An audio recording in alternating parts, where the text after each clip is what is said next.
Let's see, do we have it? What have I forgotten? Okay.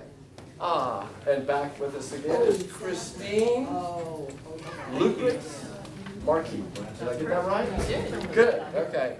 And starting next week, this is Christine's last day with us, so we're disappointed that you're leaving us, but we're going to be happy to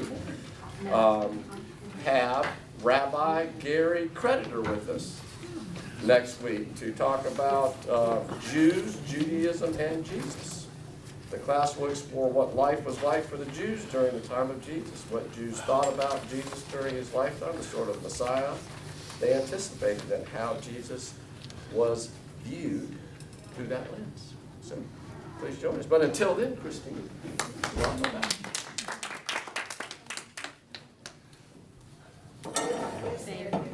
I probably won't need cowbells. Huh? You won't need to come? I'll bring it for you. All right, good morning. Good morning. There's an offering for you. Oh. Offering. Offering. I'm sorry. Yeah. Offering goes all the way over to Maryland, please. Thank you. All right. I am in trouble in here. All right, well, good morning to you all. Good morning. It's good to see you again. Good to see you. So I thought I would just sort of start us off, but maybe reminding us where we are left off. Does that sound fair? So last week I introduced you to those figures who are often called the desert fathers and mothers, right? So these are the folks who went off to live an ascetic life, and we spent a little time talking about what does that mean? What does it mean to sort of live in this controlled way, right? We talked a bit about that vis-a-vis food, vis-a-vis sexuality, and relationship to the world. And the point in doing that was to actually sort of ask ourselves, how did they imagine themselves in relationship to their neighbors? Because they had, in fact, a lot to say about being a neighbor, as it turned out. Whereas we think of them as sort of being antisocial, right, introverted, avoiding the world. In fact, they had a lot to say about the other people they were living with. So I ended with a question, right, that I asked you guys to spend a little bit of time thinking about. So even if you weren't here, you can sort of start with us on this question, because I'm going to ask you to sort of hold it in the back of your head while we start talking today. And the question was roughly, when you think about these Christian forebears of ours, right, and this tradition, right, because this is at the root of early Christianity, what doesn't translate, right? What doesn't work for us? We can't just all go wander out into the desert, for example, but what doesn't translate about thinking about these ideas of neighbor and community? But the flip side of that is also, right, so this was kind of a two-part question, what does maybe work to help us expand our imagination? Even if we can't be exactly like them, how might we expand our imagination about what we think a neighbor is, or what we think community looks like, right? And I think these are, and I sort of hinted at this last week, but I think these are incredibly crucial questions for us at our own historical moment right now, especially for the mainline Protestant churches as they try to figure out who they want to be in relationship to a lot of these worlds. So I think this is a really important question for us. What do we mean when we think about neighbors? What do we mean when we think about being in community, right? We talk a lot about the beloved community, but what does that look like? And so today what I'd like to do, as you hold that bigger question, is I'd like to hone in on two issues, and this was what my talks were sort of named for, right? Is the sort of fiduciary issues on the one hand and the racial ethnic on the other. So we'll take one and then we'll take the other. And there is overlap, but I think these are issues that these early Christians were very concerned about. I think they're also questions that we're wrestling with in our own historical moment. So thinking about how people thought about these issues in a different time period helps us do this sort of cross-temporal, intercultural thinking that I was talking about last week. Does that make sense? Sound fair? So I'm going to, as last time, I'm going to ramble at you a little bit, and we're going to talk a little bit, and then I'll ramble a little bit more, and we'll talk a little bit. Sound good? Good. So you guys have an outline, and I'm going to sort of be following that along, but I wanted to start with this sort of notion of care for the poor, right? Because we take this for granted, that Christianity is about care for the poor, but early Christians, this was kind of a novel thing they did. So alongside the development of asceticism that we talked about last week, two other important impulses sort of developed alongside it. Almsgiving in particular, but also the notion of the hospital, all right? So those are the two sort of pieces I want to think about in relationship to finance. Now, almsgiving was likely sort of a riff on Jewish customs of tithing, right, and forgiving debts every 7 years. So there was some tradition there for this sort of thing, but it takes its own sort of valence in the early Christian world. So before Christianity, wealth predominantly in the Roman Empire flowed through either landholding or gift giving to temples, right? So that passing of land and inheritance in particular, but also the gifting of money or statuary or anything like that to the various Greco-Roman temples was an important way that money sort of flowed through the Roman Empire. Why is this important? Because when Christians arrive on the scene, right, they refuse to give at the temples, right? This is what causes all the sort of martyr literature that emerges in the early centuries. And well, certainly, they were saying, I don't want to give to this temple because I believe the Christian God is the only God. It did also have really important economic consequences, right? That as Christianity grew, a growing number of people didn't use the traditional routes of funding money through the empire. That is to say that it's not too hyperbolic to claim that as Christian movements grew, they literally shook the foundations of the Roman Empire, right? That we need to understand that the Romans were right to be scared because basically the Christians came along and upended a significant portion of the entire economy of the ancient world. So this sort of notion of what you do with your money becomes really sort of important for very early Christian identity, right? When I say I'm a Christian, it also means I'm not participating in this economy anymore. Now, that shifts once Christianity becomes the dominant religion of the empire. So when Constantine, whether or not we think he really authentically converted or not, and scholars debate that, I don't think it's important for us, but I'll note that for you. Once Constantine sort of converts, and then his successors as emperors make Christianity the religion of the Roman Empire, now you've wed money and government back together in a very particular sort of way. That is, Christianity was sort of rocking the foundations, and ultimately it gets wed back to those foundations. And as we know, right, this sort of wedding of government, imperial power, and money sits there uncomfortably in one form or another well up through and into the Protestant Reformation. Right? And then the Reformation comes over to America, and we have our own sort of way of engaging the economy and capitalism when we arrive here. So this is to say this is always a struggle, right? Now this rapid conversion took place once Christianity was the official religion because suddenly it was important to do so. And so we see a huge shift of nobility in particular, and there were folks who had already converted, but you see a huge shift, right? And it's impossible for us as historians to distinguish necessarily who's authentically converting and who's converting for convenience. But what we see is this cultural move. And Ambrose is probably the most famous example of this, right? So Ambrose becomes Bishop of Milan. He is one of Augustine's mentors, right? But Ambrose is an interesting case because Ambrose had actually been a traditional imperial governor and very quickly sort of shifts over to the role of bishop. So in the matter of like just a week, right? He's baptized, becomes a priest, and is sort of ascends all the way to bishop, right? So this is how you do this. Is you have this power role over here, you get shunted down and back up real quick in the matter of a week. Right? So you can see that there's an attempt to maintain stability because now there's this new sort of relationship between Christian religiosity and money. Right? So this is all important because Christians are trying to think through, and ascetics in particular who struggle with what to do with money, are trying to think through how do you engage the economy of the world and still be a good Christian? Right? How do you do that and be a good neighbor? And so I'm going to offer us two examples here. Now the first one is Rabula. Now Rabula is interesting because he's one of these early bishops in the early 5th century, and Rabula is made the bishop of Edessa. So Edessa, in case you don't know, right, is sort of on the it's in modern day Turkey near the borderlands with Syria, right? So it's about 250 kilometers east of Aleppo, if you have some sort of sense of where Aleppo is.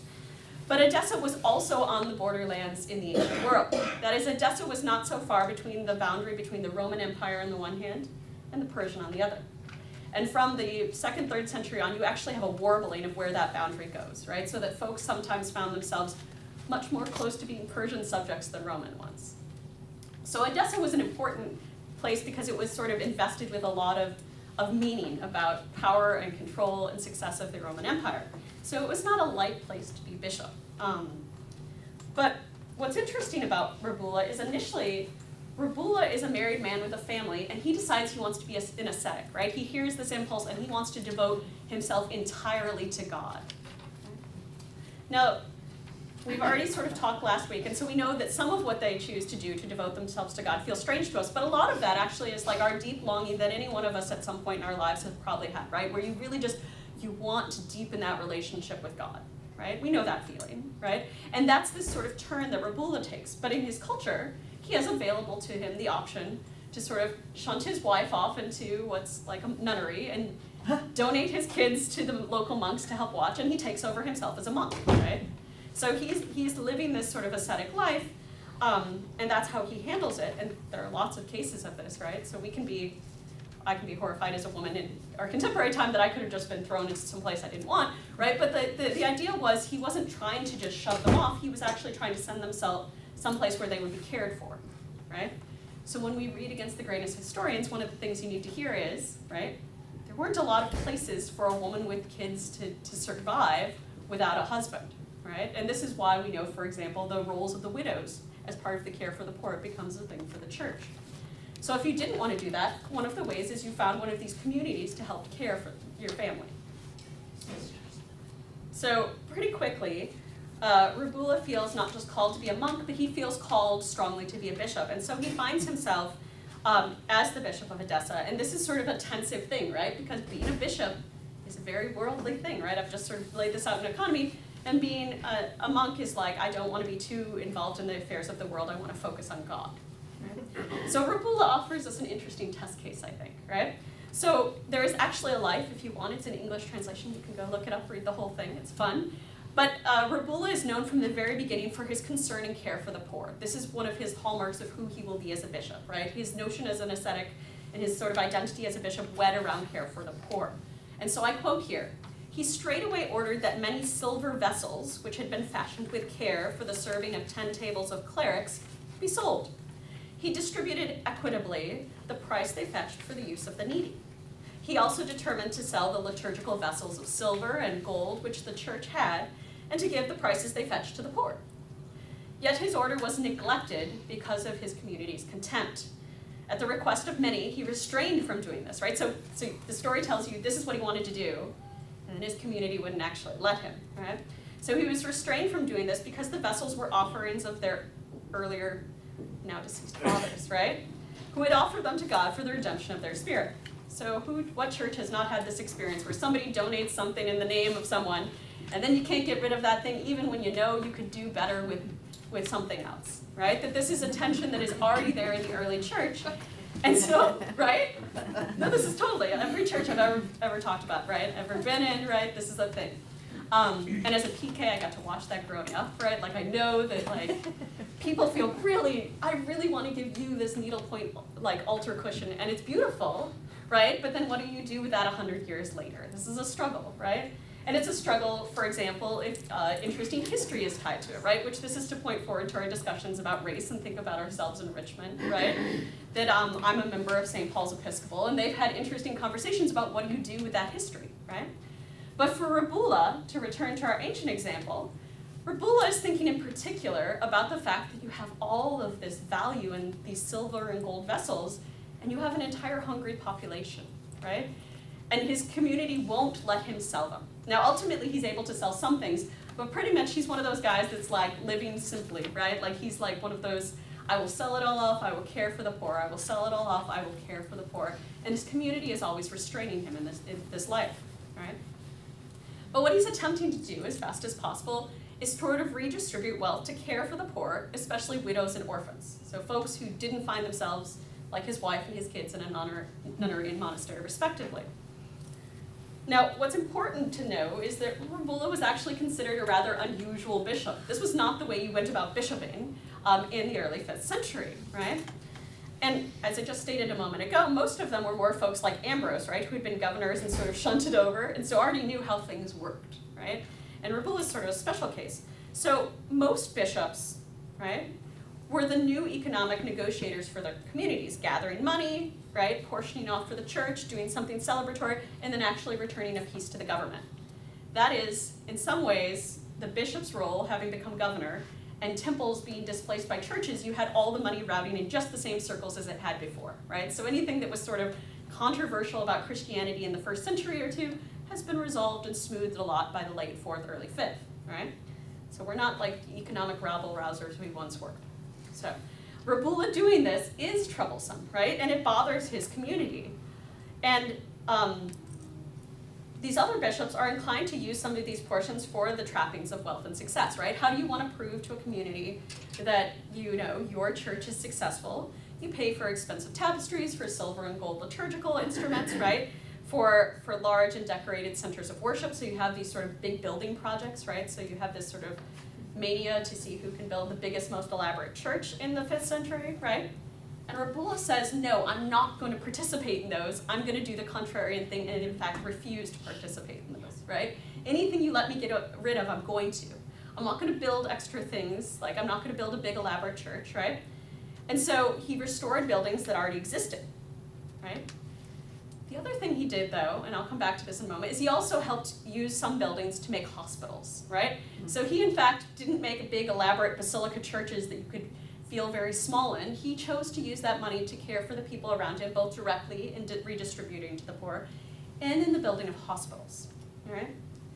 And so I want to be clear that he was an outlier, right? Like I can't convince, he's an outlier, and yet when he dies, his successor has trouble, right? That is, if you're an outlier for long enough but you can stay in the system, you can shift it, right?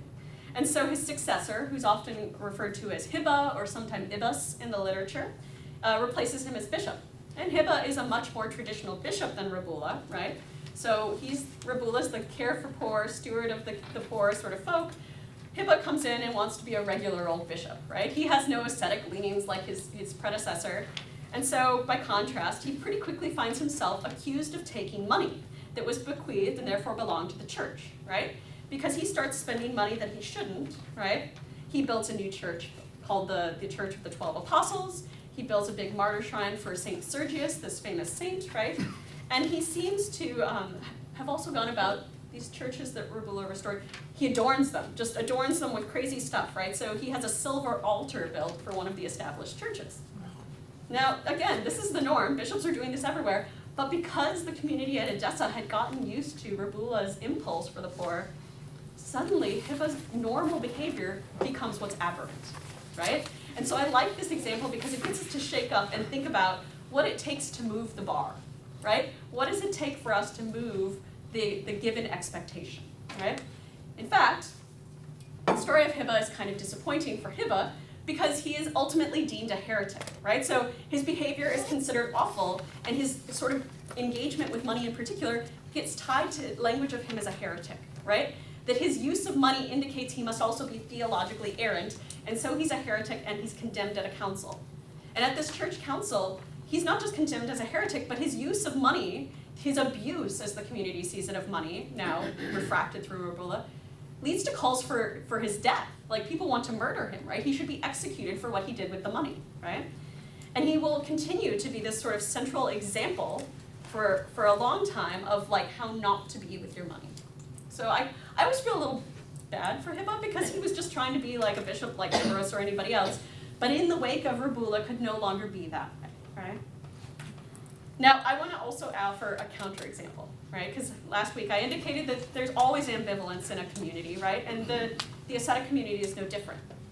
So flash forward about 100 years. This is also sort of a Syrian-based text. It's actually extant in Syriac. There's a good English translation by me and some colleagues of a life of Bishop Paul and John the priest. Now, these two Syriac-speaking ascetics, this is sort of an interesting story because Paul, as I say in the title, was originally a bishop, right? But he feels this ascetic impulse, and unlike Rabula, who tries to wed them, he sees them as utterly in conflict, right? And in some ways, Paul may be reading the situation better, right, based on Rabula's story. And so Paul, in fact, runs away in the dark of night. He becomes this rogue ascetic, right? He just leaves his post. Bishop Paul's suddenly gone. Where did he go? And he runs away, right? And he abandons his community for what he believes is a more authentic Christian existence in a new community, right? That he feels like he can't be a true Christian within the community he knows. He must go be with strangers. And so what he does is he's actually living there, living out in the sort of town as a day worker, and he runs into a certain John. And John is going to be his sort of companion buddy, and the two of them will travel together because John admires and recognizes the holiness in Paul, right? Now, John originally hires Paul as a day worker, but when he sees his prayer life and he sort of experiences that, it converts John to a more ascetic life as well. And so they become ascetic Abba, or father, and disciple. Now, where they meet is outside the church, because if you were a day laborer, the place you loitered to get picked up in the ancient world was outside the church. Not so true today, right? So like when I try and think about a modern comparanda for us in Richmond, I think about the day laborers who sit around Lowe's on Broad Street, right? And if we're all being honest with ourselves, we have had any number of experiences with those folks, or had people we knew who had experience with those folks that felt uncomfortable, right? And so one of the things when we imagine creatively across time is imagine those folks are sitting outside of First Pres's doors every morning, including on Sunday when you go on, okay? But this is where you loitered. This was the common place that you went. You went and loitered outside the church, and if people wanted day laborers, they went to the church and they hired someone for the day, right?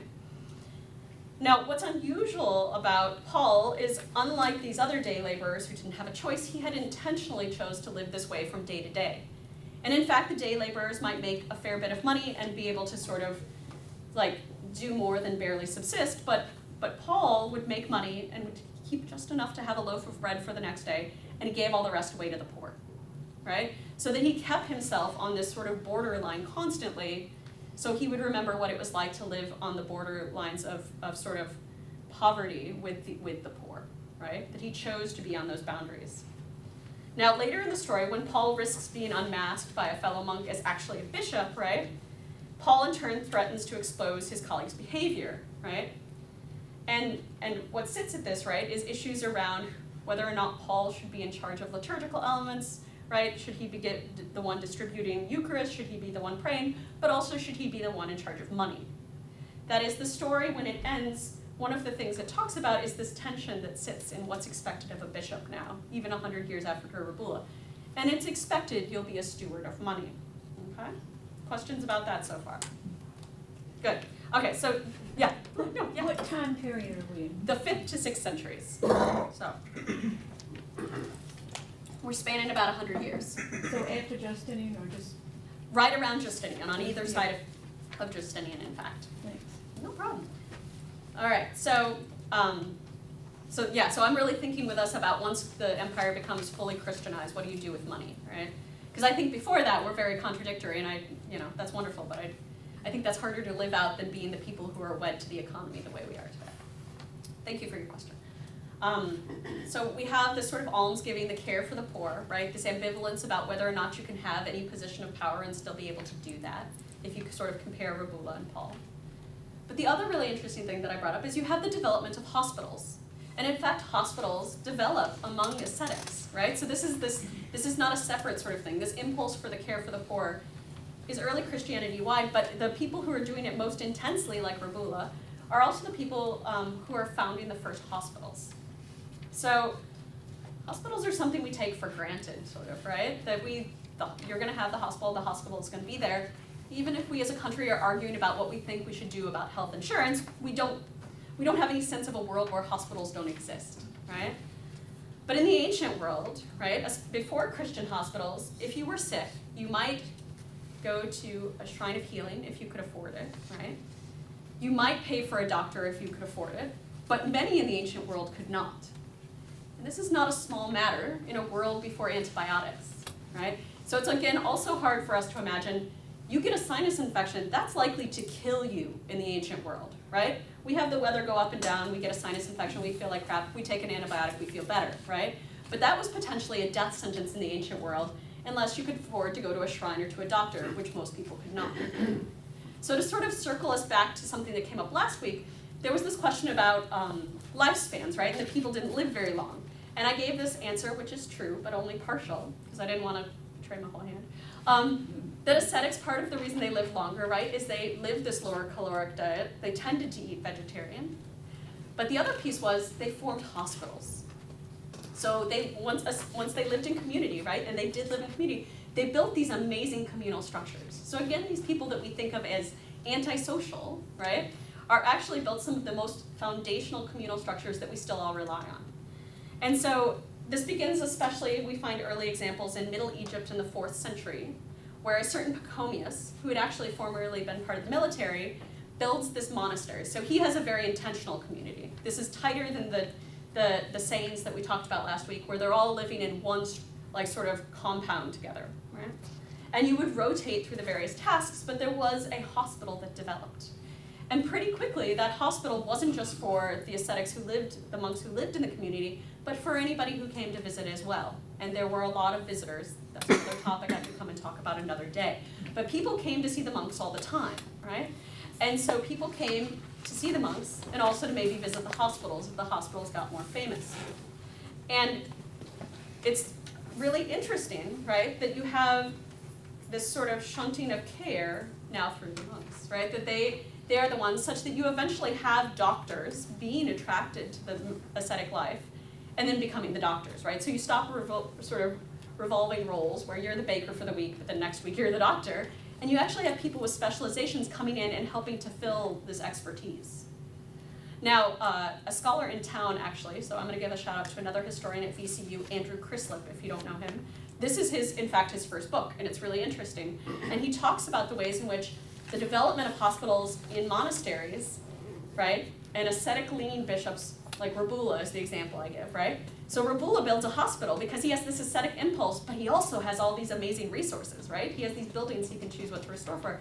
And so you see with a Basil of Caesarea, or in the 4th century, or Rabula in the 5th century, and so on and so forth, that like hospitals become a central thing that bishops can do for their community. In fact, because the economic thing is always very slippery, it becomes a new competition point, is can you afford to also build a hospital? That's how you know you're a good bishop. See that? Yeah. One of the things crossed my mind, life expectancy stayed low until the last century or so. Yes. What were the successful medical practices that extended life? You talked about you died of influenza. Are there any? So a lot of it was dietary and humors. So Galen becomes really important up until modern medicine, like in the last couple hundred years. And Galen is a 2nd century doctor who ends his life, he's living in Rome for most of his life. So to give you a sense, like 2nd century medicine is the norm until like the 18th, 19th century. And it had a lot to do with controlling diet, right? Which we still know to be true, right? That you are, there are certain types of illnesses that it's good to eat, like, I think the most basic example would be chicken soup, right? Chicken soup, it turns out, they've done a lot of studies, actually has stuff that is like sort of antiviral, antimicrobial that boosts your immune system. And so they relied much more heavily on that, right? That was a predominant. There were schools of medicine that said starving yourself in certain cases was the answer, or bloodletting. But well, you think of bloodletting and leeches and what have you. Yeah, well, leeches aren't there for a long time, but leeches do come in later in the picture. But you do have bloodletting in some cases. Galen didn't tend to be a proponent of that, and he was an important force for a long time, so that sort of tempered that. But there were schools that did that, like Methodism was actually a medical school in the ancient world that did these sorts of things, for example. So, does that help? Yes. Other questions? Awesome. All right, so hospitals don't solve the problem, though, right? Their life expectancy is still short because you don't have antibiotics, but they do help, right? They don't solve it, right, the way that we go to a hospital now. But they certainly improve the quality of life for everyone, right? If you could make it to a hospital, you were allowed care, right? So that sort of, if you can get to the ER, then we will take care of you, right? Impulse is actually an early Christian impulse. All right, so that's the sort of financial piece, in this sort of like, what do we do? But this point that I made about Paul being really hesitant about engaging with the world is part of larger ambivalence about, can you be Christian and have money, right? And I think this is a hard question for us, and I'm gonna offer us one of the sort of more extremes, and this brings us to number 2, demonology.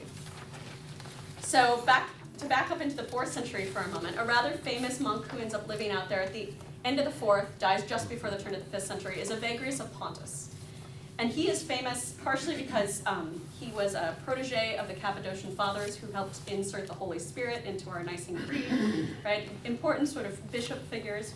But he goes to live and he writes this very full demonological sort of treatise. So he has this sense of demons. So he's not the one that creates this. But in the ancient world, right, there were these spirits that inhabited the Greco-Roman temples, which were called daimones, right? They were spirits. You also had daimones out in the air, so you could have positive ones, you could have negative ones, you could have ones that just happened to be there and cared neither this way or that, or about humanity, right? And that feels kind of strange to us, right? We don't often think about sort of embodied physical demons affecting our lives, but this was very real for early Christians, right? That these were very real entities. It was a way of describing energies they experienced in the world. And so when you had pagan temples, right, these Greco-Roman temples fall out of favor, Christians made those into demons, right? The demons have been tricking you from focusing on the one true God. And so they tried to make sense of, through demons, moments in your life where you get led astray, right? And that creates this demonological list, right? So the basest forms were gluttony. And this gets to the health illness issue, right? Because illnesses were often also seen as sort of demonically inspired, right? That they were dangerous, right? Which was true, but also that like you might catch that person's demon. Which is interesting because that is kind of our notion of modern contagion, right? This is why we freak out that the flu is so widespread and we gotta be careful about how we touch each other this season, right? But so at the base you had gluttony, and the demon, right? He was like, there was one lead demon, but then he had legions. And gluttony was like the one that urged you to eat too much, right? And if you ate too much, part of ancient medicine said, if you ate too much, then you got really hot, right? And when you got really hot, your stomach's right here, and so are your sex organs just below. So when you got really full, then you really wanted to have sex, and the demons of fornication attacked you. And then you had the good, wonderful feeling of having sex, and it made you greedy and made you want more. But it didn't just make you want greedy and want more sex, it made you want more of everything, right? Which is the demon of love of money. See how this works? But then you get a certain amount of money, and suddenly you feel sad, right? This is not satisfying, right? That like I thought this would make me give me this high, and it's not giving me the same high, right? And so then you'd feel sad, and we know about depression, right? That one of the ways that depression manifests itself is in fact is anger, right? And in some lists these actually get switched, right? That anger and sadness might play back and forth as demons against you. And then eventually you got to akadia, right? Which is like, it's like the French word ennui, right? It's like this kind of existential, it's more than boredom in English. It's sort of this existential angst that says nothing will matter again, right? Which is pretty, if we think about how we experience these things. And then if you somehow overcome that, you might begin to have delusions of vainglory and grandeur, right? The demons of vainglory and pride might attack you. So the way is, right, like if you succumb to the basest demon, you succumb to all of them. But even if you defeated these earlier demons, they might always trick you to slide back down the scale. Do you see how that works? And so on the one hand, it sounds silly because we don't tend to think about demons, but on the other hand, I would say in our like sort of daily life, we still think about the relationship between these things a lot, right? And we think about them in relationship to what it means to be a Christian because these folks thought about it in the ancient world, right, in the 4th century. And so to focus back in on money, let's think about number 3, the demon and his demons of the love of money. And I've given you 2 passages here, right, from Evagrius.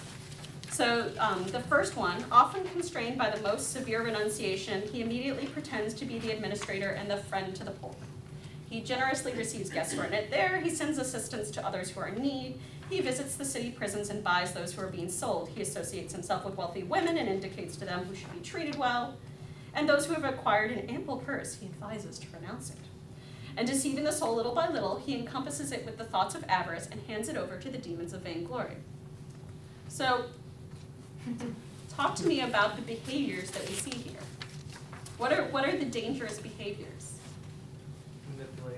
Manipulation. Manipulation around what in particular? Like, he's telling other people that they need to renounce their money and give it to him. Yep. So there's this sneaky, renounce it to me, give it to me, right? I'll take good care of it. What else? What other dangerous behaviors are in that litany?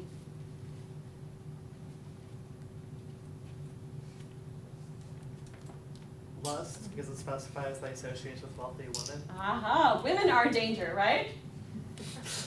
Amen. Especially women with a lot of money, right? No, but you're right, that there's this fear, right? What else? Well, What's- it's slavery, he's buying people. Yes, he's participating in slavery, right? That this seems like a good, like I'm gonna go buy them and take good care of them, or I'm gonna release them, but you've still participated in this economy. Good. What else? He's pretending to be a friend to the poor. Ah. To take care of them. So can you actually be a friend to the poor? Can you be a friend if you're participating in these things, right? Now slavery is there, but also I would note, because these things, and again, this has good contemporary conversation resonances, right? The role of prisons, right? So he's going to the prisons in some cases to find slaves, right? So in the ancient world, these are very linked. right? And the question is, how are those linked in our modern, right? This is a good conversation. What else? Anything?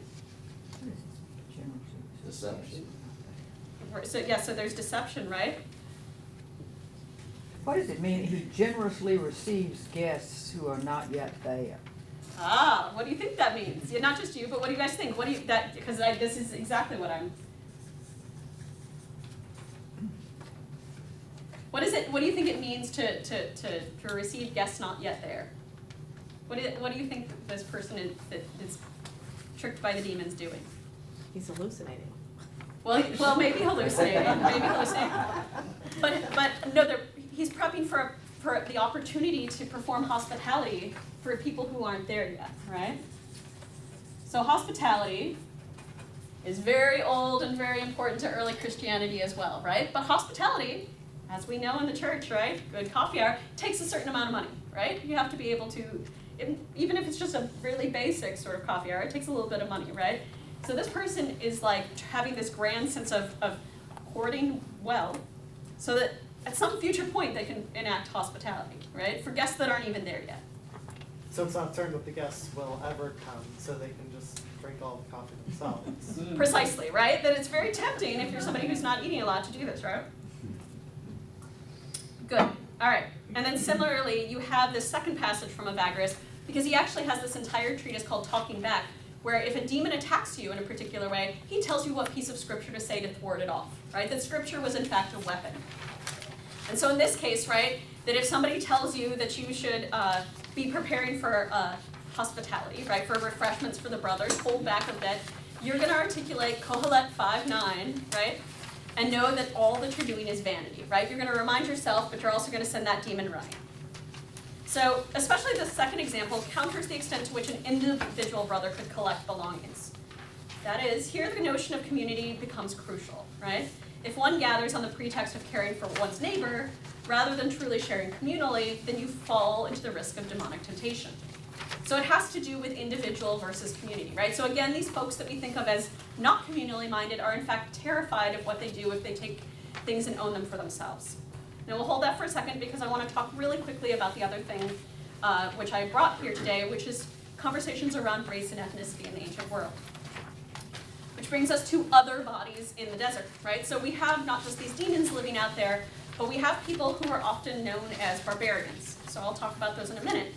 But first we should note that Christians themselves used the language of race from the very beginning. Ascetics could not escape the world fully. We've seen this again and again. And that included language around race and ethnicity in the ancient world. So as the scholar Denise Kimber-Buell has noted, and I quote, Christianness is constructed in and through ideas of race and ethnicity. And I would note that she talks not only about ancient Christians, but modern modalities as well. So from the earliest centuries, Christians begin referring to themselves as a third race, right? And this is meant to be a positive, universalizing claim. But they use the language and the logics of race to do it, right? So Clement of Alexandria embraced this, as did many others, but we do have detractors as everywhere, and folks like Tertullian who disdained the notion of third race, suggesting that it allowed the Romans to mock, right? So this is in a world before Christianity is the norm, allowed Christians to be mocked because they were in fact a third race, and thus must look like some of the other races that Romans made fun of, the so-called barbarians, right? So that is, Christians thought they were making a wonderful universalizing claim, but it has mixed things. And whenever you borrow language, you potentially, unintentionally sometimes, borrow the logics that created that, right? So, to Ethiopians, Scythians, and so-called barbarians. So another wonderful scholar, Lloyd Thompson, has actually shown that Romans tended to divide the world into three zones, right? So you had the cold north, you had the temperate sort of median region, and you had the warm south. And so Roman understandings of race or ethnicity did not exactly map onto our own in the modern world. And that's an important thing to note. But they did have notions about making sense of things, right? So in the cold north, for example, there were a variety of peoples who had other names for themselves, but the Romans often generically just referred to them as the Scythians, right? Similarly, in the south, you had a lot of folks who had different names for themselves, but the Romans tended to be really generic and referred to all of them as Ethiopians. Occasionally, the Romans showed some awareness that they were glossing a lot of different types of people, but often they didn't. And of course, in the sort of middle temperate zone were the Romans, where everything was ideally balanced, right? It was perfect. You had the right, your hair was not too straight or too curly, your nose was not too big or too small, your skin was not too light or too dark. And the only people who maybe were sort of okay also were Jews who lived along this median, or sometimes the Persians, because you kind of all looked alike, right? You lived at the same latitude. So in the cold north, right, you had particular physiognomic characteristics that were read alongside, right? So lank blonde or red hair worn long, light blue eyes, right?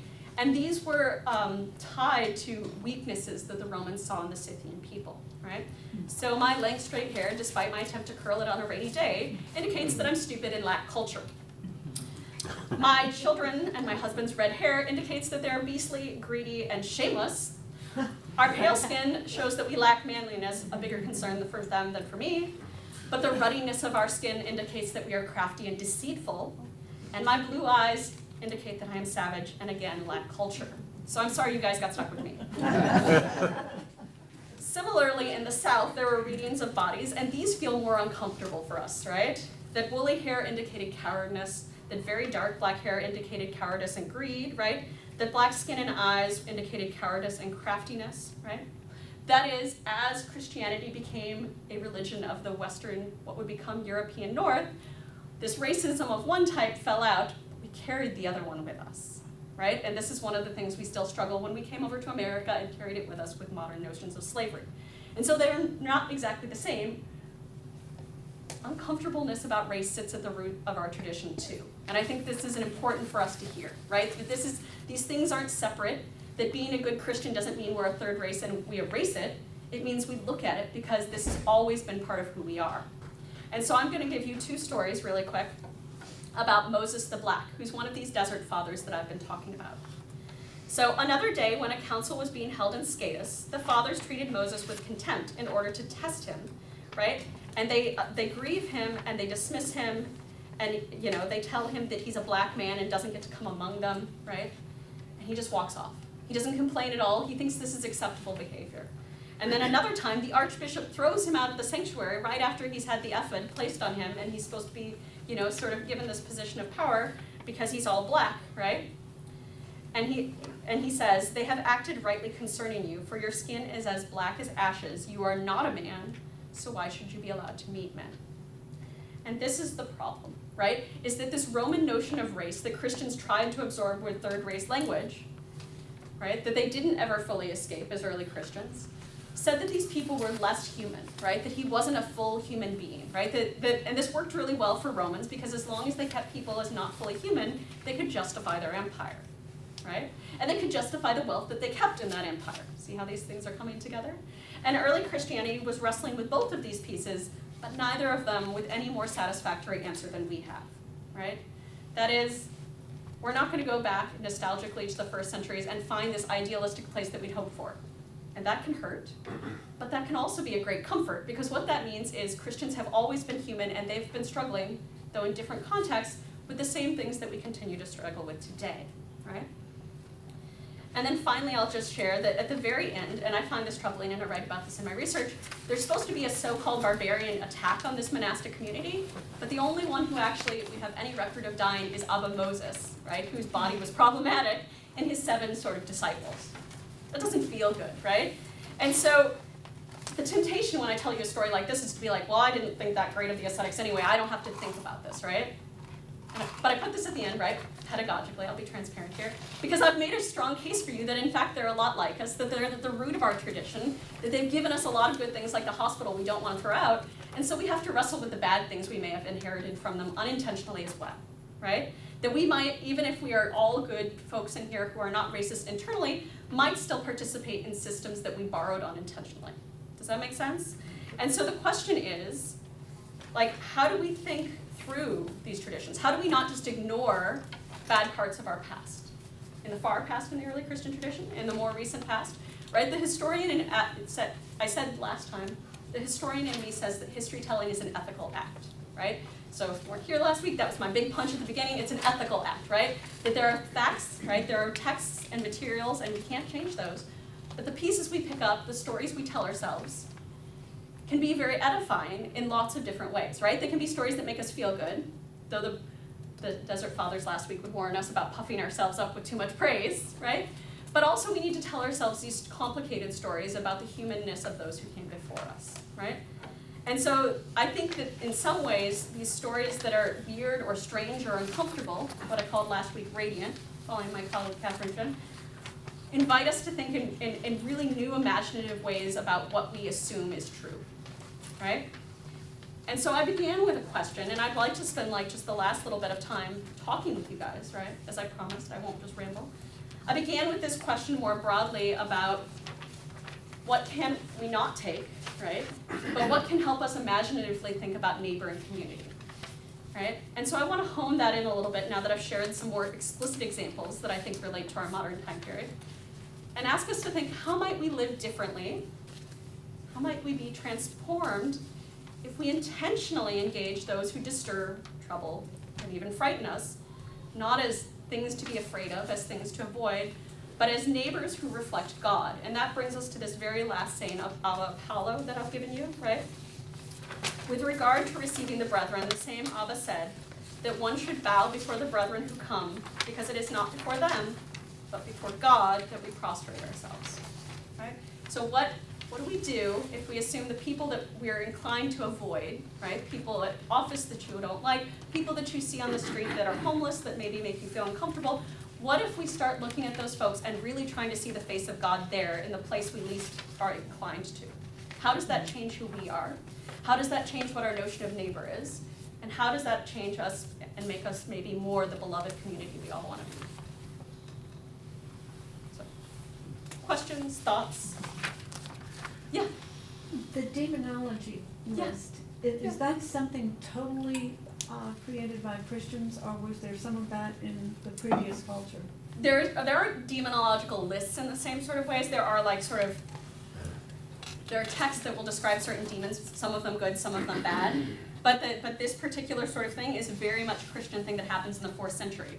That once you really believe evil is out there, which that's an important thing that Christianity more fully hammers home, right? Because we are fighting evil, especially these monks who think they're going out and having spiritual warfare on God's behalf alongside the angels. Once you really believe in evil, right, then you need to contain it, and that's what these lists seem to do. Well, doesn't the story of Jesus being tested in the desert after his baptism have a lot of similarities to the demon? Oh, that's exactly what they're picking up, yes. Yeah, so they are trying to imitate Jesus, right? And so Jesus frames these daimons, right? That's the Greek word, right? He frames them as negative and evil to be fought by his being tested in the desert, right? And so they're going out and being tested just like Jesus, right? That they know, and this was something we talked about a little bit last week, right? That we know that they don't expect to be perfect like Jesus, but they want to try as hard as they can, right? This is similar to our sort of modern notion of what would Jesus do, right? Like we ask ourselves this question, and that's what they were trying to do. Yeah, absolutely, good questions. Yes? So the idea is that demons are external forces that act upon us, which absolves us from our own human nature, the good, the bad in our own human nature, the tendency to gluttony or... They don't absolve you from them. So it's a lot more complicated than I've shared here, is my short answer to you. It doesn't absolve you from them. The demons can only play on things that are part of your human nature. But what it is the demons are helping, the demons are inviting you to sin, right? They press on one sort of, so they also believed, and right, this is a different conversation, but they also believed that angels were very physical beings, right? And this was rooted in the medical stuff, right, of the humors, right? That you had these sort of different elements. So the demons were very cold and air-based and sort of icy bodies. So if you had a chill up the back of your neck, right? We still have folks who sometimes say that's like a ghost passing through the room. That's actually demonology from the 4th century, right? Or the best one was, they were using it to describe behaviors you didn't want. So my favorite story of Evagrius is, there are the demons that when you're reading scripture and trying to stay focused, sneak in and touch the inside of your mouth and make you yawn and then make your whole body cold and your eyes droopy. Have you ever stayed up too late? Physiologically, what happens to your body when you stay up too long trying to do a project? Your body, we know this, our temperature goes down, your body temperature goes down, you get cold, your eyes get droopy, and you start yawning because you need more oxygen. So So it's not to deny human nature, but they didn't have the same medical understandings that we did. And so the medicine actually invites them to frame it slightly different. So they don't think the demons are just acting out and you don't have responsibility. They deeply think you have responsibility such that they're willing to upend their whole life. Does that help? Thank you. Absolutely. Other comments, other questions? Yeah. Pyramid of needs, Mm-hmm. basic human needs, food, safety, security, builds all the way up to this greater pyramid point, which is where this is all thinking. Yes. But in those times, they were looking for the next meal, right? Some of them, right? So what would happen if someone of that time, like the Abba, was living today and saw us with our abundance? Well, what do you think?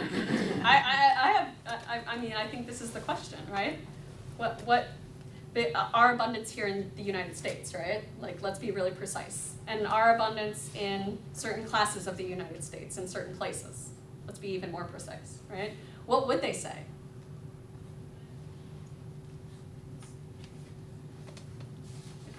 We don't like the answer, do we? We don't like the answer. We don't like the answer. This is hard to imagine. This is hard to imagine ourselves around a different way of being in the world, Live right? more sacrificially and give more to the poor, take care of the poor, reach out. Yeah. You're living too high on the hog, so to speak. Yeah, yeah. This and this would be hard for us, but this is what they'd say, right? That our and this includes me, right? So I am not here wagging my finger in some sort of self-righteous way, right? This is something I struggle with things I studied. Is they would say that we have too much, right? They would say that our Christianness, in fact, has been compromised because of how much we have. And what are we going to do about that? Send check to feed more. Send checks. This is one thing, right? One thing, right? But that's just the thing, right? It's one thing, and this is why I couple these things together, right? They are structural, systemic things that feel really hard to take on, right? That to upend capitalism or race in this country feel like insurmountable problems, right? They feel like, well, I'm doing the best I can to be a good person here in myself, and that's what Christian means. Feel safe and comfortable, right? But it doesn't force us to push beyond and say, what are we as Christians, what are we as the beloved community doing to push ourselves to uncomfortable places to help the other, right? I think this is the challenge, but if not us, who? If we don't want to be the beloved community, who's going to come do this? It was the early Christians then, and I'm hoping it's going to be us now. I think it seems to me that what we do today is give money to other organizations to do that Yep.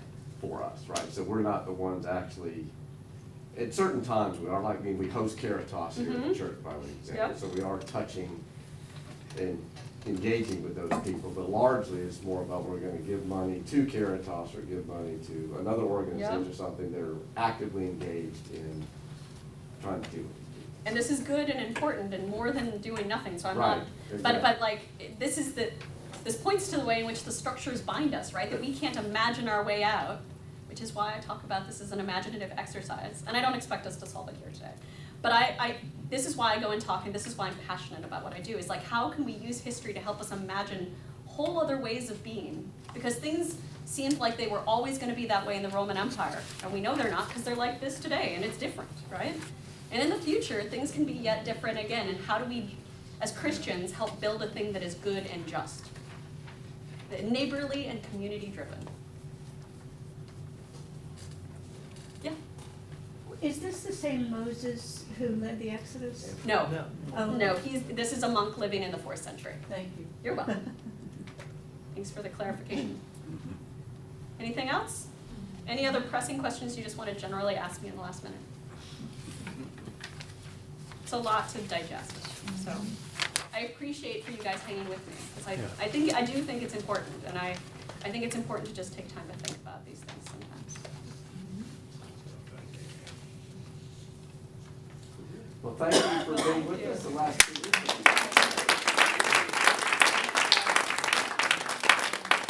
Very good. There are handouts from last week over there if anyone's interested in taking this on the table.